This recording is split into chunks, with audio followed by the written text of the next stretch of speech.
જી નમસ્કાર મિત્રો, તો ફરીવાર સ્વાગત છે તમારું અમારી ચેનલ પીવી ન્યૂઝમાં। તો જ્યાં મિત્રો બનાસકાંઠાના ધારાસભ્ય જે ગેનીબેન ઠાકોર છે તેણે વિધાનસભામાં ખેડૂતોના ઉપર જે ખોટા વાયદા કરીને જે રૂપિયા પડાવી લીધા છે સામેના પક્ષે, તેના વિશે વિધાનસભામાં ખુલીને વાત કરી છે અને સ્પીકર પણ સાંભળતા રહી ગયા, કારણ કે ગેનીબેને જે પણ પ્રશ્ન રજૂ કર્યા તેનો જવાબ સામેના પક્ષ પાસે હતો જ નહીં। અને ગેનીબેને બીજું 2025-26નું જે બજેટ હતું તેમાં જે ખેડૂતોના પ્રશ્ન રજૂ કરાયા હતા તેમાંથી એક પણ જે નોંધ હતી તેમાંથી એક પણ બાબત ખેડૂતોની રજૂ કરાયેલ હતી, તેમાંથી એક પણ પ્રશ્ન હજી સુધી સોલ્વ કરાયા નથી અને ખેડૂતોની જે પણ માંગણીઓ હતી તે પણ હજી સુધી તેનો અમલ થયો નથી। તો તેના વિશે પણ ગેનીબેને આ વિધાનસભામાં રજૂ કર્યું છે અને ગેનીબેન ઠાકોર જે બનાસકાંઠાના ધારાસભ્ય છે તેણે વિધાનસભામાં આ અંગે ટિપ્પણીઓ કરતા સ્પીકર જે આપણા સ્પીકર છે તે અને સામેના પક્ષ જે વિધાનસભામાં જે તેમનો મત સ્વીકારનાર હોય તેઓ બંનેને પરસેવો વળી ગયો, કારણ કે મિત્રો ગેનીબેને જે પ્રશ્ન રજૂ કર્યા તેનો તેની પાસે જવાબ જ ન હતો।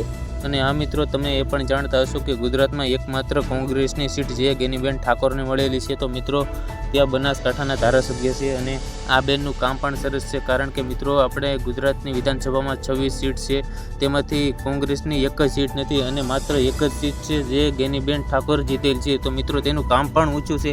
તો તેણે વિધાનસભામાં શું પ્રશ્નો રજૂ કર્યા તે હું તમને વિડીયો પણ બતાવું છું, તો તમે જ વિડીયો જોવો પહેલા। श्रीमती गनीबेन ठाकुर जी। धन्यवाद मैडम, आपने मने 2026-27 કૃષિના બજેટ ઉપર બોલવા માટેનો મોકો આપ્યો। માન્ય અધ્યક્ષશ્રી, આ વર્ષમાં કૃષિમાં 1,40,000 કરોડની જે જોગવાઈ કરવામાં આવેલી છે તેમાં હું મારી માગણીઓ રજૂ કરું છું। માન્ય અધ્યક્ષશ્રી, 2025-26 વર્ષમાં આ જ હાઉસમાંથી દેશના નાણામંત્રીએ ખેડૂતોને કેસીસી ધિરાણ 3 લાખથી વધારીને 5 લાખની જાહેરાત કરવામાં આવી હતી, પણ આજ સુધી કોઈ પણ ખેડૂતને 5 લાખ કેસીસી ધિરાણ આપવામાં આવેલું નથી। તો આ ખેડૂતોને કેસીસી ધિરાણ 5 લાખ રૂપિયા આપવામાં આવે એ હું માગણી કરું છું। માન્ય અધ્યક્ષશ્રી, અતિવૃષ્ટિના કારણે ગુજરાતમાં ખેડૂતોને જે રાહત મળવી જોઈએ, જે એમને મદદ મળવી જોઈએ એ મદદ આપવામાં આવી નથી। આમ તો મોસાળમાં મા પીરસનારી હોય, પણ અતિવૃષ્ટિ જ્યારે ગુજરાતમાં થઈ ત્યારે કેન્દ્રમાંથી કોઈ પણ પ્રકારની મદદ અહીંયા ખેડૂતોને આપવામાં આવી નથી।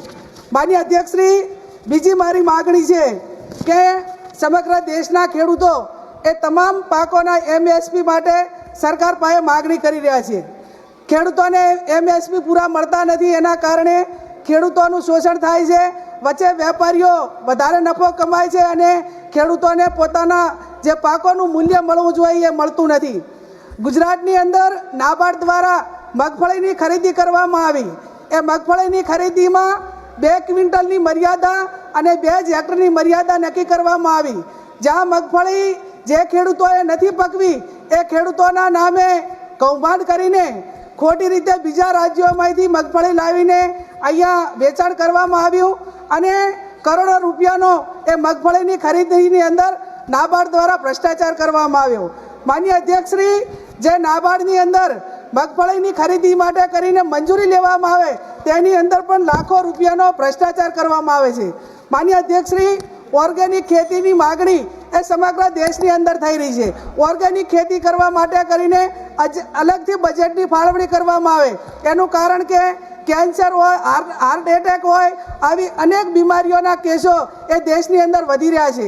ત્યારે માન્ય અધ્યક્ષશ્રી, APMC એના અલગ બનવામાં આવે, એના ઓર્ગેનિક ખેત ઉત્પાદકો માટે જે એની પોલિસી નક્કી કરીને એના MSP નક્કી કરવામાં આવે અને ઓર્ગેનિક જે ઉપજ છે એના ટેસ્ટિંગ માટે દરેક APMCની અંદર લેબ ઉપલબ્ધ કરવામાં આવે અને લેબની વ્યવસ્થા સરકાર મારફત કરવામાં આવે। માન્ય અધ્યક્ષશ્રી, મારા તમામ સભ્યોએ જે બટાકા માટેની વાત કરી, હું જે જિલ્લામાંથી આવું છું તે બનાસકાંઠા જિલ્લો એ સમગ્ર દેશમાં સૌથી વધારે બટાકા ઉત્પન્ન કરતા ત્યાંના ખેડૂતો છે। ત્યાંના ખેડૂતોને કંપનીએ કરાર કર્યા બટાકા ખરીદવા માટે, પણ કરાર કર્યા છતાં પણ એનું ઉત્પાદન થયું ત્યારે એના બટાકાની ખરીદી કરવામાં ના આવી। માન્ય અધ્યક્ષશ્રી, કોલ્ડ સ્ટોરેજ બનાવવામાં આવે ત્યારે ભારત સરકાર અને ગુજરાત સરકાર એને સબસિડી આપતી હોય છે, પણ એ ઉદ્યોગપતિઓને અને મોટા કંપનીવાળાને આપે છે. મધ્યમ અને નાના ખેડૂતોને બટાકા કોલ્ડ સ્ટોરેજમાં મૂકવા માટેની કોઈ પરવાનગી આપતા નથી. માન્ય અધ્યક્ષશ્રી, એક જ મિનિટ છેલ્લે. માન્ય અધ્યક્ષશ્રી, જે રીતે યુપીઆઈની સરકારે 71,000 કરોડનું દેવું આ દેશના ખેડૂતો માટે માફ કર્યું હતું, એમ ભારતીય જનતા પાર્ટી 12 વર્ષથી આ દેશ ઉપર રાજ કરે છે, તો તમામ દેશના ખેડૂતોનું દેવું માફ કરે એવી હું માગણી કરું છું. માન્ય અધ્યક્ષશ્રી, મારી એક જ વાત છે કે જ્યારે ગૌ માતાને આપણે એક રાષ્ટ્રીય માતાના દરજ્જા માટે માગણી કરી રહ્યા હોઈએ, મારા રાજ્ય ગુજરાતની અંદર 1800 થી વધારે ગૌશાળાઓ આવેલી છે, એમાં 203 ગૌશાળાઓ એ મારા બનાસકાંઠા જિલ્લાની અંદર આવેલા છે. જે હું કમિટીની અંદર મારો જે સમાવેશ થયેલો છે એ કમિટીમાં પણ અમારી ભલામણ છે કે ગાયને નિભાવણી માટે પ્રતિ પશુ દીઠ એ 100 રૂપિયા આપવામાં આવે.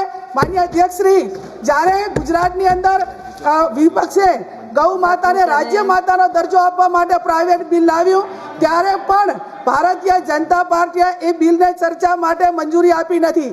એટલે માત્ર ને માત્ર ભારતીય જનતા પાર્ટી એ ગાયોના નામે વોટ લે છે, એમને ગાયને બચાવવા માટેની એમનામાં કોઈ માનસિકતા નથી.